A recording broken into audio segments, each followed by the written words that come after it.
Ma prochaine invitée, Mme Bernice Pellerin, qui est directrice générale de la Maison L'Arc-en-Ciel à Montmagny. Bonjour. Bonjour. Comment ça va? Ça va bien, et vous-même? Ben oui, merci. Oui. Merci d'être là. Merci. On s'est donné une mission mutuellement cette année. Oui. C'est de faire connaître la Maison L'Arc-en-Ciel. Moi, j'ai découvert, tout le monde sait que pas l'avenue, mais la Maison L'Arc-en-Ciel est sur l'avenue Sainte-Marie. Oui, 25 avenue Sainte-Marie. C'est ça. 248-3055. Mais moi, je savais que cette maison-là existait. Je savais qu'il était là, qu'il y avait une maison L'Arc-en-Ciel à Montmagny. Mais je ne savais pas exactement c'était quoi la mission. Et au fil du temps, en rencontrant Mme Pellerin, oui. On s'est mis à connaître, et je connais de plus en plus la Maison L'Arc-en-Ciel. C'est quoi la Maison L'Arc-en-Ciel, Mme Pellerin? La Maison de l'Arc-en-Ciel, premièrement, l'Arc-en-Ciel, c'est un organisme communautaire. Elle existe depuis 1992. On va fêter nos 25 ans l'année prochaine, en passant. La maison est là pour les personnes handicapées, la déficience intellectuelle, la déficience physique et les troubles envahissants du développement. Sa mission, c'est surtout de supporter les personnes handicapées, leurs familles, pour le maintien à domicile, dans le fond. C'est que nous, on est là pour prendre la relève des parents quand les parents sont fatigués ou quand ils ont besoin de répit, pour s'occuper de leur enfant, puis de prendre soin de leur enfant dans le temps que peuvent prendre des répits ou des temps de repos. Là. Parce que on n'est pas concerné par ça. On n'a pas, nous, nos membres de notre famille ont toutes leurs facultés, et heureusement, mais c'est pas tout le monde qui a cette chance-là. Et à un moment donné, comme parent, ça devient épuisant. Oui, oui. Racontez-nous un peu comment les parents vivent ça. Bien, je pense que les parents, quand on a un enfant handicapé, tout dépendant de l'handicap, c'est sûr qu'il y a des personnes handicapées on a de lourd à alléger, mais n'empêche que ces personnes handicapées-là, c'est des personnes qui dans la vie, ils ont des difficultés, ils ont des différences, ils ne peuvent pas être autonomes comme nos enfants à nous, là, qui peuvent faire une vie normale, puis tout ça. On essaie le plus possible qu'ils fassent une vie normale, mais c'est sûr que les parents, ils sont toujours là à les surveiller, à en prendre soin. Si on prend une personne handicapée qui vit avec un handicap lourd, c'est du 24 heures sur 24.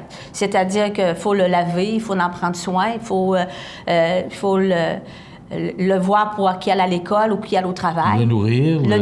Le loger, bien entendu. Puis là, c'est surtout les soins, puis tout ça. Puis parfois, il y a des personnes qui ont des difficultés à dormir la nuit. Il y a des personnes qui ont des difficultés avec la nourriture.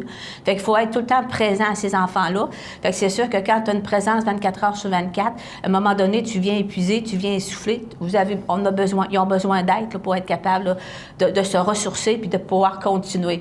Surtout qu'à cette heure, les parents veulent les garder les plus longtemps à la maison. Fait qu'il faut leur donner des moments de repos pour qu'ils puissent être capables de continuer avec leur enfant. Bon, moi, la question qui me vient à l'esprit, les parents qui ont des enfants malades, là, je ne sais pas comment le dire pour bien le dire, là, puis être respectueux, il n'y a pas un sentiment de culpabilité de dire « Ouais, ben, je vais à la Maison de l'Arc-en-Ciel, je vais aller faire garder mon enfant » ou est-ce que ça doit, je vous vois sourire, là, mais j'imagine ces parents-là qui ont un peu le sentiment de culpabilité de dire « Ben là, je vais aller porter mon enfant ou cette personne-là à l'Arc-en-Ciel pour prendre un peu de répit ».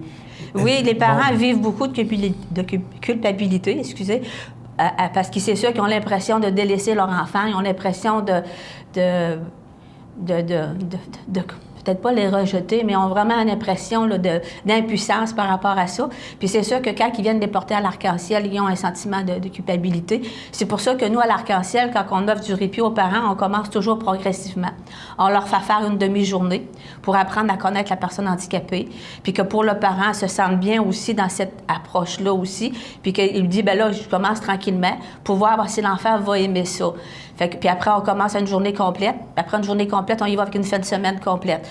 Puis c'est sûr que quand les parents voient que leurs enfants sont bien à l'Arc-en-Ciel, parce que nous, on a plusieurs enfants qui arrivent à l'Arc-en-Ciel, ils font bye-bye à leurs parents, puis ils s'en vont, là. Okay. C'est comme ça. Au bien, quand ils viennent les chercher le samedi soir, il y en a certains qui ne veulent même pas partir, là. Fait que quand les parents voient que les enfants sont bien à l'Arc-en-Ciel, bien c'est sûr que là, ils ont le sentiment de culpabilité est beaucoup moins grand, là, par rapport à ça, là.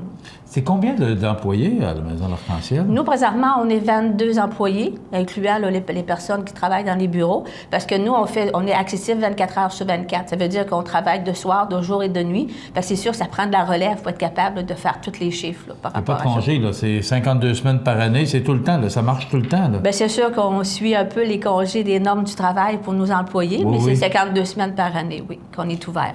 Bon, là, du 13 au 19 mars, c'est la Semaine québécoise de la déficience intellectuelle. C'est un événement d'envergure provinciale qui a pour objectif de sensibiliser tous et chacun aux situations que vivent les personnes présentant une déficience intellectuelle ou leur famille. Expliquez-nous un peu. C'est long, c'est large, cette semaine-là, là, parce que c'est une semaine provinciale. Oui, oui. Alors, c'est pas à Montmagny, là. Non. Cette semaine-là se fait à la grandeur de la province de Québec. C'est souhaitable, Mme Pellerin, qu'on ait une semaine-là, maintenant qu'on reconnaisse qu'il y a des gens qui ont besoin, autant ces enfants-là. C'est pas nécessairement des enfants, là. Non. C'est des enfants, c'est des adultes, c'est des adolescents. C'est toute la population, dans le fond, qui ont une déficience intellectuelle qu'on souligne. Puis c'est sûr que même si on veut, puis qu'il y a eu beaucoup de travail qui a été fait lors des années, on sait que les préjugés sont encore là, c'est bien ancré dans la société. Il faut encore sensibiliser pour être capable de montrer à la population que ces personnes qui vivent avec une différence, ils ont les mêmes passions, les mêmes intérêts que n'importe quelle d'autres personnes là, dans la société, de la population, autrement dit. Là. Puis cette semaine-là est justement là pour sensibiliser la population à savoir qu'est-ce que c'est la déficience intellectuelle, puis à savoir c'est quoi le potentiel de ces personnes-là, parce qu'ils sont capables d'être intégrés dans la société, ils sont capables d'être intégrés dans un milieu de travail, ils font des activités, ils vont au cinéma pareil comme tout le monde. Là. Fait que, il faut être capable de reconnaître que les autres aussi ont un potentiel. Puis c'est la semaine de la déficience intellectuelle est là justement pour ça. Là. Je sais que le vendredi après-midi, ils jouent au quai. Oui, ils jouent au quai. Puis moi, je les ai vus, puis ils ont tellement de l'air à s'amuser, puis ça leur fait du bien. Oui. Alors, pour les parents, le sentiment de culpabilité, il me semble que de voir ton enfant qui a du plaisir entouré d'enfants comme lui, là, il me semble que ça doit lui faire du bien, ça doit l'émanciper aussi. Oui, bien, premièrement, c'est ça, c'est de l'intégration dans la société. Puis c'est sûr que les parents, quand ils voient que leurs enfants ont du plaisir puis qu'ils s'intègrent dans des activités, c'est sûr que pour eux autres, c'est un fardeau de moins parce qu'ils disent « Mon enfant fait des activités normales comme tout le monde. » Exemple, nous, l'été, on fait des voyages extérieurs. On emmène un groupe de 19 personnes en voyage. Ils font la même chose que toute personne ferait en voyage. Ils partent en vacances. On part le vendredi, on revient le dimanche. Ils vont coucher dans des hôtels. Ils mangent au restaurant. Ils ont des activités touristiques. Ils voient des spectacles. Quand ils reviennent de là, ils nous disent « On a fait une activité comme tout le monde. » Puis ils sont heureux. Ils sont fatigués, mais ils sont heureux puis ils sont contents.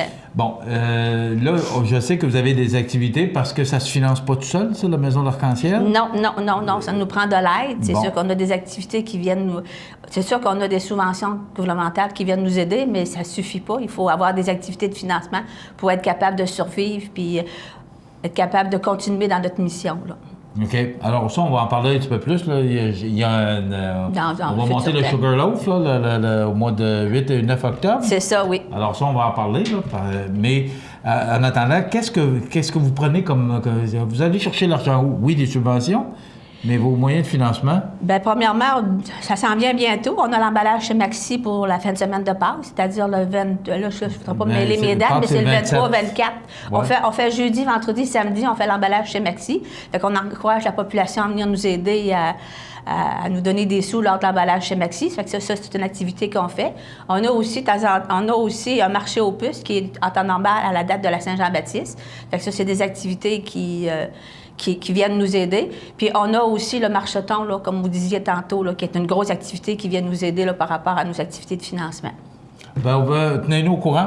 Oui. On va vous donner un coup de main, puis on va en parler aux gens pour que les gens soient généreux, parce que c'est l'Arc-en-Ciel, pour moi, je pense que c'est essentiel chez nous à Montmagny.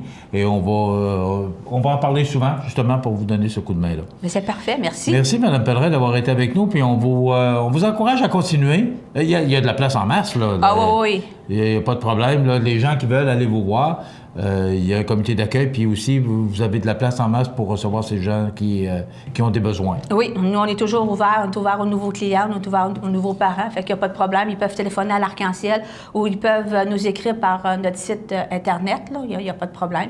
Parce qu'on a quand même un site Internet et un Facebook. Fait qu'ils peuvent aller voir là-dessus. OK. Le site Internet, c'est quoi? Peut-être, je Bon, ne sais pas. pas grave. Non, Excusez-moi. c'est pas grave. Vous me l'enverrez, puis OK. je le nommerai en nom.